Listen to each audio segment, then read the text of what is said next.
Leadership on the Rocks community, you know that to be an essential leader, you have to continue to grow yourself because your personal growth allows you to better serve those you lead. And the same is true for me. So, I have an exciting announcement to share with you.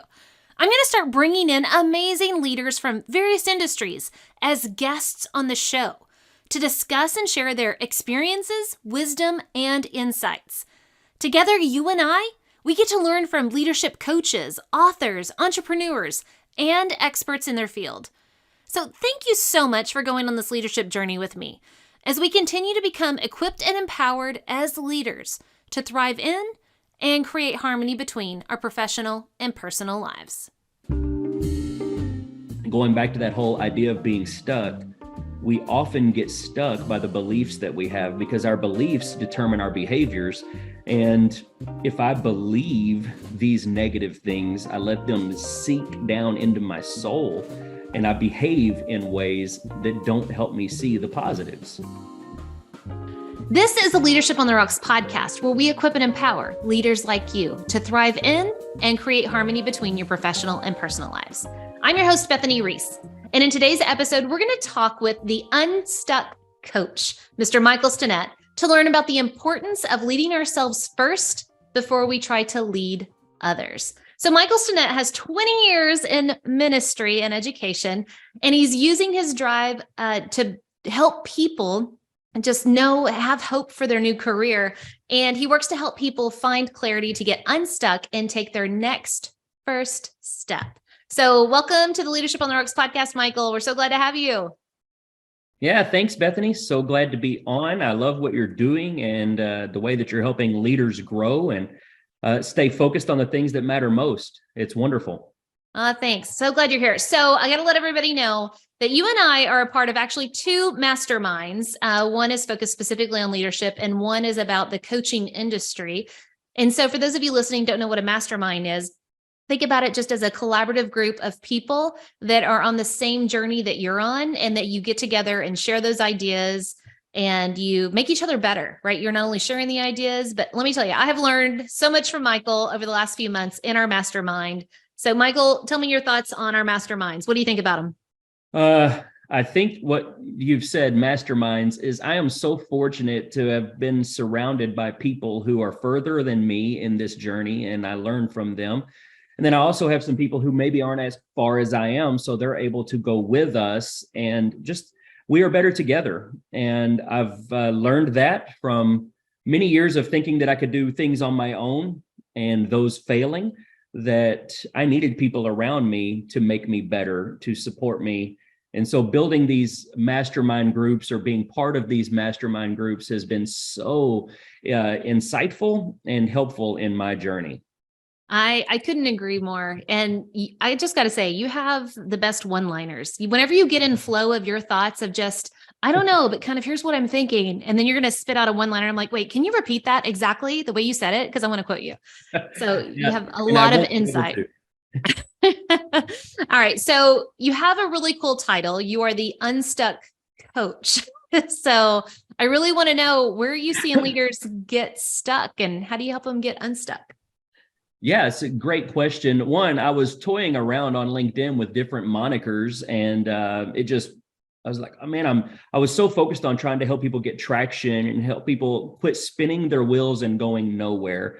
And I realized that unstuck is kind of a cool word. Everybody wants to do that. And I read a book, I think it was Matt Perlman maybe, called How to Get Unstuck. And it resonated with me. And I just decided, you know what, let's try that. And so when it comes to leaders, we are so, depending on the type of leader that I am or the way that I'm feeling in that moment, it's really easy for me to miss the obvious pieces because all I can see is the goal. And sometimes the goal is way down the road and it keeps me from seeing the next step, or it keeps me from seeing that thing that's right in front of me that is in my way from actually accomplishing the goal. Mm-hmm. And so I like to try and help leaders take their eyes and move them right in front of them. Like, what's the next thing that you need to do to get the momentum for the long-term goals? Oh man, that's so good. I so need that. I am a visionary. I love to stay highly conceptual. but it can also cause that analysis paralysis. And I know a lot of people say that with details, but I get stuck in big picture, and it's hard for me to find that next step. And to see that. And I literally, as that saying goes, I get stuck in a rut. That's it. And I'm a visionary too. So this was like real for me.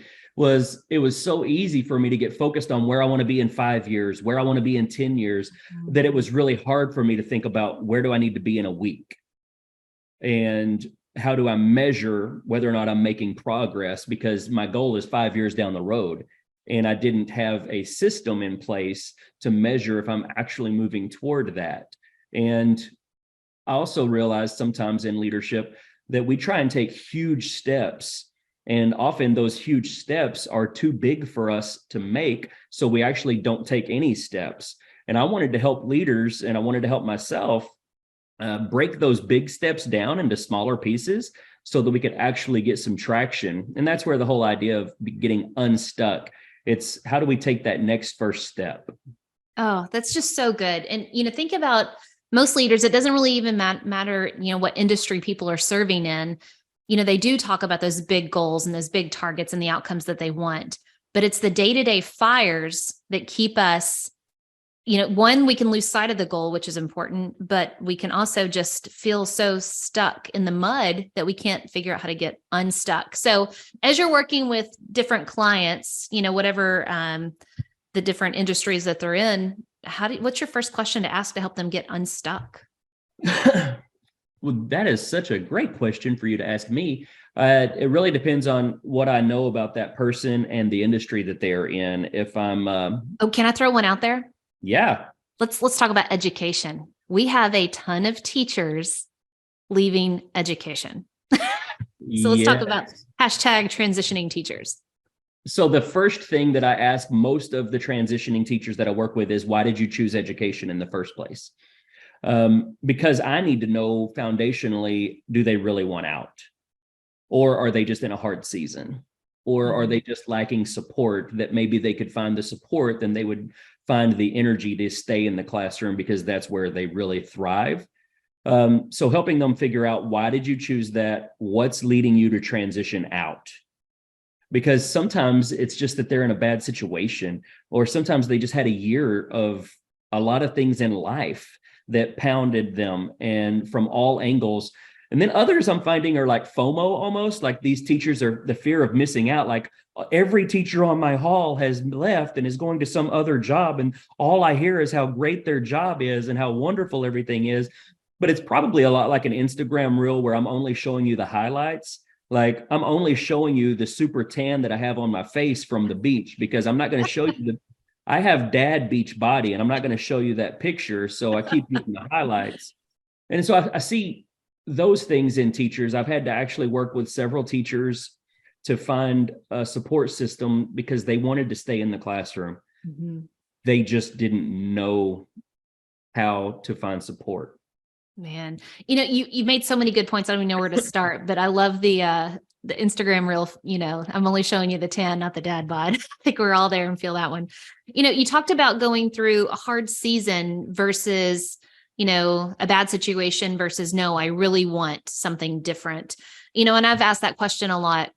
And in my family, there were 5 educators and there's only one left standing, and she is a college professor. And the question that I had to ask myself, am I running away from something, or am I running to something? And I think you're just hitting all around that with your good questions. So even like expanding what you're talking about beyond education, people have to really gut check themselves. Is it a hard season? We all go through it, right? Where just lots of things are happening. Is it a hard situation? Maybe I don't work for, a boss that's supportive, or do I have FOMO? Or do I really is God calling me to do something else? So those are just excellent points that you made. I learned that years ago in ministry, that we often run from something rather than to something. And we are not very often called from one thing without the next thing. And I believe that every season is preparation for the next season. And I want to learn what I need to learn now to help me be successful in the next spot. And a lot of times as teachers, it's just, there's so much negative, and I posted about this today. There's so much negative energy out there. Mm-hmm. And if we get swallowed up by the negative energy, and negativity breeds negativity, and then the next thing you know is like we're angry about that thing too. Whenever I first woke up this morning, I didn't have that thing on my mind at all. I was just excited to have good coffee and maybe a nice donut. And then I read this post, and that post made me feel things that I didn't even realize I was feeling. And now I'm engaging, and there's negative energy, and it's like don't do that. Like it's too easy for me to attach myself to negativity, and then I become negative, and it's exhausting. And I find that sometimes teachers are that way. I don't know if teachers are listening to this, and you know what it's like to be in the teacher's lounge, and they're talking about all of the negative things that are going on in the classroom, and then you've got that one teacher in the corner who's quiet, and then like she'll speak up and say something super positive, and everybody's like, whatever, just shut it. And you're just like, because people just want to be negative in their circles. And I'm like, that doesn't help me prepare for the next thing. Yeah. And so I just want to be intentional in surrounding myself with positive voices. And so I want to be a positive voice, because again, going back to that whole idea of being stuck, we often get stuck by the beliefs that we have, because our beliefs determine our behaviors. And if I believe these negative things, I let them sink down into my soul, and I behave in ways that don't help me see the positives. And so I just have to think differently. Absolutely. You know, and what you're saying there is so good. A lot of times we allow the negativity to, fill us when we didn't start there. And then it just takes us down the slippery slope. And then we feel things, and we start having attitudes and behaviors and beliefs about things that maybe we wouldn't have if we poured good things into us. In my mind, I'm sitting there thinking, man, am I talking health? Am I talking, what I'm eating? Am I talking my mental health? But it's all really the same. It's all connected. If you've ever seen that Manifest show about the airplane, it's all connected. What we allow in really affects what comes out of us. And, even expanding that concept, how do you help somebody who's in a hard situation, a hard season, and venting is healthy, but how do you not allow venting to turn toxic? Okay. So great question. Thank you. One is I encourage people to vent privately, and when they can, to people that they trust and people that will support them, but also to people who are kind enough to them to help them see the other side after the venting. Mm-hmm. It's like, let's say that I have a bad day at work. When I come home, my wife is my vent. Like, she hears it. She supports me. She encourages me. She comforts me. And then she might be like, I'm really sorry that happened. Like, that shouldn't have happened. Nobody should talk to you that way. Nobody should treat you that way. You didn't deserve, whatever it is. Mm-hmm. So I have a vent person. And I think that it's really important that we have those people in our lives. The flip side of that is that it's probably not best for public to be my vent person. And so it's like, I'm sorry, public as in also social media? Yeah, don't use social media to be your vent. Now, if you just want to go viral, a nice angry rant is one way to do that. But I'm not sure that that's why I want to be known. Mm-hmm. And so it's like, especially when I'm helping job seekers or I'm helping leaders get that next spot, like when people go through your social media feed to learn more about you, and that's what they come across, it's very likely that they're thinking, not a culture fit, we're going to move on. Yeah. And I want to be very clear. I've literally interviewed thousands, but I've hired hundreds. We do look at your social media. So everybody listening, please understand, hiring managers do research you online. I was talking with a recruiter just yesterday, and that's one of the things that the recruiter was telling me, like, I'm going to check your social media. I'm going to try and find you on Facebook. I'm going to see what you're engaging in and the type of people you're surrounding yourself with. And I'm like, that's so scary, because so many people are not thinking about that because they saw that negative post. It turned something in them that they're just like resonating with. Yes. But we don't think about the consequences of publicly attaching ourselves to that. Yeah. And I And think so many nuances of everything you say and Get Unstuck, you started off saying get unstuck instead of just always looking up, look down at the next step and find success in finding what that next step is. I saw a social media image, I think it was on LinkedIn, and it showed a ladder, and one ladder had the first rung was too high for the person to reach. And then there was another ladder and it had very short intervals between the rungs and they were able to climb higher. And that's kind of the visual that I'm picturing when you're saying that. But then I'm like, there's different kinds of ladders that we climb. And the first ladder I have to climb is the one in my head, the mindset. Like, how am I looking at things? Yeah, Do that's you good. do you kind of see it the same way? Well, yeah, I think it all starts in the mindset and it's perception, right? Like I look at this as a mountain, and no matter where I am, the mountain is the same size. It's still the mountain that's in front of me. The closer I get to it, the larger it is, the more scary it is, but it's still the same mountain.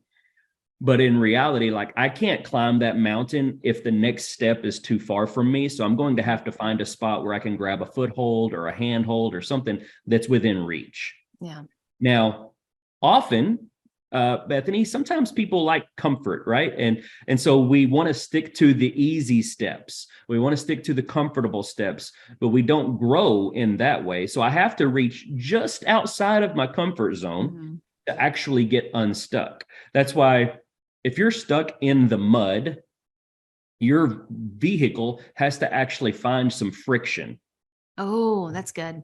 If it doesn't find friction, it doesn't go forward. And in life, we have accustomed ourselves to avoiding friction. And we wonder why I'm not gaining traction, why I'm not moving forward, why am I not growing? Why did I not get the promotion? Why am I not getting that opportunity? Well, it might be because you're not challenging yourself any because you want to stay stuck in comfort. And I can't grow and be comfortable at the same time. Oh, that's so, so good. Being in education for 18 years, we talked a lot about helicopter parents. They come in and rescue their kids from that challenge. But then now there's the lawnmower parent. They go ahead of their kids to mow down any obstacle. And Never heard that. I love it. but and not all parents, let me be very clear, not all parents are those types of parents, but the ones that are, their kids are going to struggle in life because they've never experienced safe friction in the home with their parents to teach them and to model for them how to, what do you do when you do come across friction or an obstacle? How do you get around it? And I think we're going to start seeing some of those kids that are raised that way in our workforce, and they're going to have a little bit harder time knowing how to overcome that. So what advice do you give us? I mean, I've got a senior this year, so he's, he doesn't like, I like being comfortable too. I don't like the friction, but I know I need it, right? Because I am a Gen X, but and we don't want to tap into generations too much in this episode, but what advice do you have for people that aren't used to having friction, and what's their first response when they meet it? Another good question. So first, I would say that find someone who's just ahead of you who can help guide you. I was listening to a book yesterday, and the Story Brand book that you talked about. Mm-hmm. And every hero has to have a guide, and the guide has often grown through challenges. And so it's attaching yourself to someone who's been just ahead of you, but also someone who supports you, not criticizes you. Mm-hmm. So when it comes to parenting, I have a 19-year-old who graduated high school last year. He's now working to be an electrician. We're also getting ready to be grandparents. So there's so much stuff. I've got lots of pieces of friction all up in my life. And I have to find other people who know how to navigate those challenges so that I can navigate those challenges. Mm-hmm. I often don't even know what obstacles are going to be coming, but I find people who can help me see the things that I don't see. And I know that's challenging sometimes if you're an 18-year-old, 17-year-old, you're like, well, I don't want to talk to people who are there. Like, what do they have to offer me? But it's even in the 17-year-olds and the 18-year-olds, when they have those people investing in them continually, years later, you will hear it come up. Mm-hmm. I remember the time that I spent in the classroom. I was a teacher for 12 years. And I actually had a student a month or two ago. He was at my house. He's one of my son's friends. And he told me the thing that he remembered from my class. And it had nothing to do with any of the stories that we ever talked about in English class or any of that stuff. It wasn't a Shakespeare quote. It wasn't the Odyssey. Mm-hmm. The thing that I remembered from your class is that you told us that we can do the hard things now that we don't want to do, and we can enjoy the rest of our lives, or we can enjoy this right now and take it easy and be comfortable, and we'll do hard things the rest of our lives. Oh man, that is good. And I'm going to now quote you and pass that on to my senior. Yeah, no worries. Tell him some, like Einstein said it. They love that guy. There you go. It was so impactful to me that this kid, who's now a baseball player at a college, I'm like, that's what he took away. And that was when he was 14. Wow. And he remembers that now as a 19-year-old. I'm like, man, wow. And I know him. He's been through some challenges, but he's done the hard things so that he can do the things he wants to do later. And I'm like, man, that's what a testament that I would tell others is, like, when you're a parent and you feel like that kid the newborn is keeping you up all night long. Like, yeah, that's a challenge. There's going to be beauty on the other side of it. When your 8-year-old just does not want to eat the pasta that you put on the plate, that's a challenge. And what are you going to do? I can't tell you how to parent, but I can tell you to walk through the challenge with your kid. Yeah. And don't do, as you said earlier, like the lawnmower, don't mow down every obstacle, help them through the obstacles. Mm-hmm. So I have to tell you a funny story about my daughter, Ashlyn. And this was in 6th grade. So she was in 6th grade. Her and her brother were not getting along. And so I separated them and I talked to both of them about what it means to escalate and what it means to de-escalate. And so as I'm talking to her, we were talking about examples of how to de-escalate a situation. I said, you can always stop and pray and ask God to help you through the conflict. And she goes, Mom, I know how to talk to God. Literally, I'm almost quoting her. And I do. I pray to God, but instead of taking me around that obstacle, he just takes me right through it every time. And I was that is such wisdom from the mouth of babes. I'm wow. Yes, you have to go through it. And oftentimes that's our path. Our path is through the friction, through the obstacle, to learn the skills we need for the next and the next and the next. And it's so good. I want to go back for just a minute. You mentioned Story Brand. So for those of you listening, that's written by Donald Miller.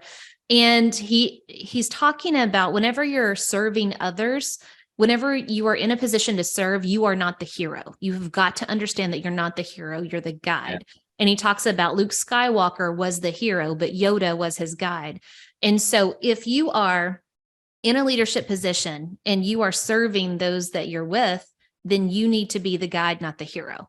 You need to serve. But if you're feeling stuck, there's always another guide. Think of Obi-Wan, just to go with the Star Wars reference. Obi-Wan even looked up to Yoda, right?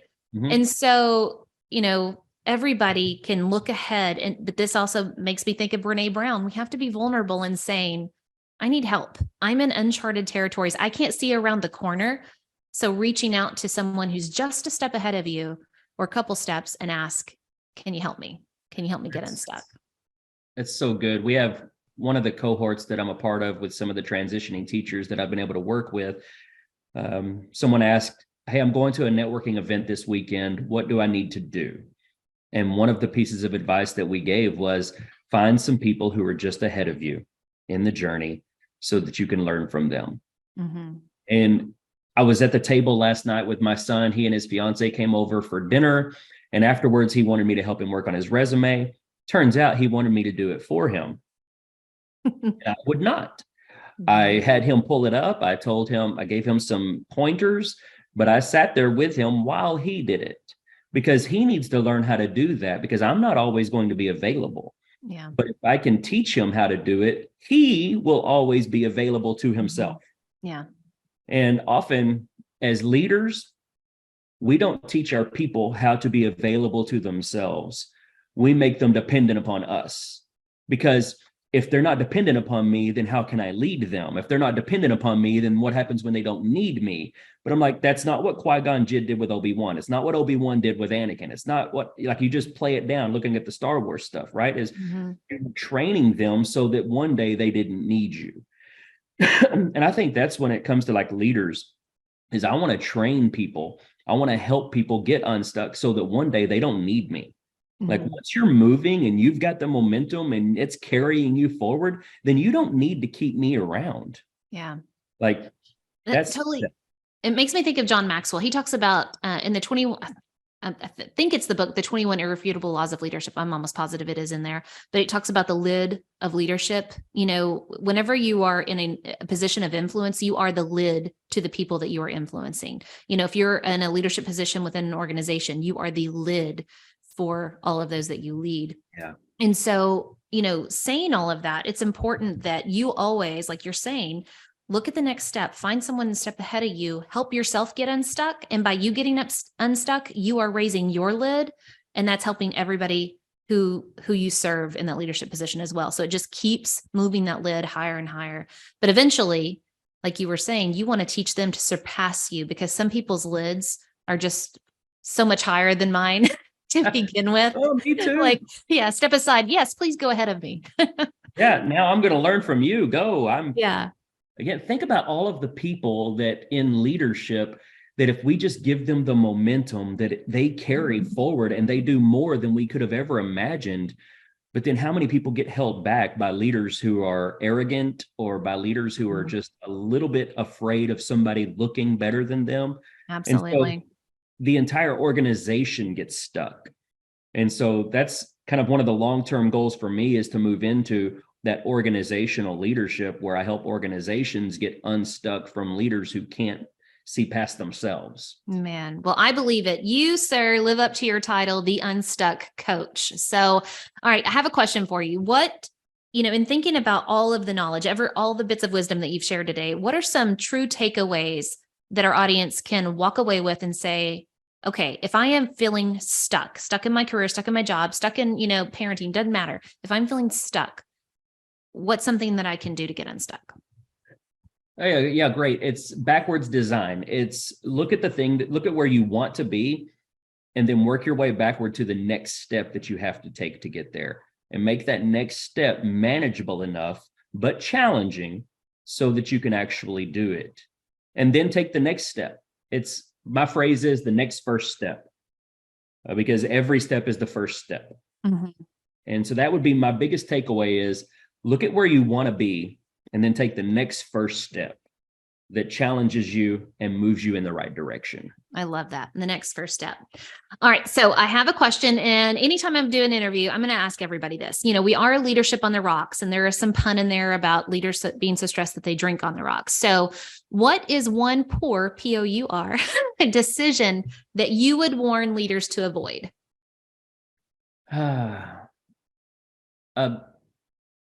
So one of the challenges for me was in pastoring a church. It was a young church. We were a growing church. But if something wasn't being done, I would often just find the time or energy to do it myself, instead of trusting or empowering other people to do it. Or if someone was responsible for doing it, then I wouldn't have a conversation about, hey, this needs to change. And so that would be the poor decision, is I waited too long to have the necessary conversations with people because I was afraid of like hurting their feelings or hurting a relationship. And ultimately, it cost a lot more than I thought it was going to. Mm-hmm. That would be something I would say is in leadership. Can I give you two? Oh, absolutely. Don't wait too long to have the necessary conversations with people. And the second one would be trust your people. Empower them to do the things that need to be done, and help them do those things at the right capacity. Like, trust them. Not everything depends on the leader. Yeah.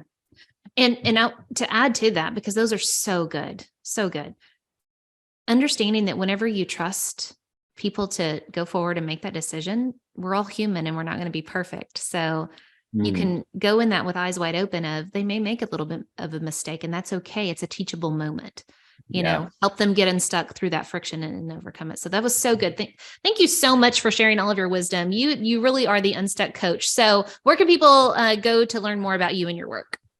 The primary place to find me is LinkedIn. It's I've set up shop there, and That's where job seekers are going. And so I wanted to be there too to help people. I am starting to use my Twitter for helping people get unstuck and navigate the different career paths that might be in front of them or leadership challenges that might be in front of them. So those are the two places primarily that you can go to find me. Awesome. Well, Michael Stinnett, the Unstuck Coach, guys, I'm going to have in the notes for the podcast episode links to all of his social media, LinkedIn and Twitter. So feel free to follow him. I do.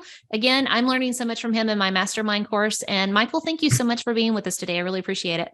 Yeah, you bet, Bethany. It's always a pleasure to see the work that you're doing and to be able to support the leaders and the help that you're giving. So thanks for that too. And thank you so much. Well, guys, until next time, continue putting in the work of building your life and leadership on the rocks, the essential rocks. God bless.